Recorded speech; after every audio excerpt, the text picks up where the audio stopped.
Hi scholars! Here is how you can easily submit your student aid report for your deliverables.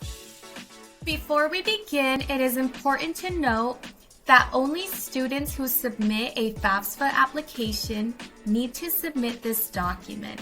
If you are a student who fills out a California Dream Act application, then you will be exempt from submitting this particular document.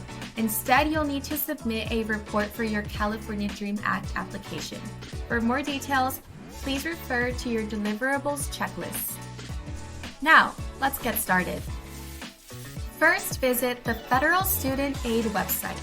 You can find a direct link in this video's description. Next, log in using your student credentials. Once you have logged in, visit your student dashboard and scroll down to the My Activities section.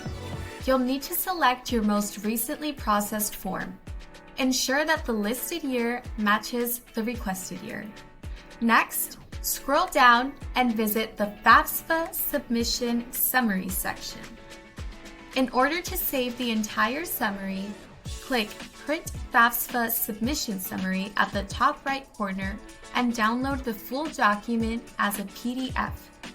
Remember to rename your document using the following format: last name, first name, SAR, cohort year. And finally, submit your document to Dropbox. Thanks for watching, and as always, reach out to us if you need any further assistance.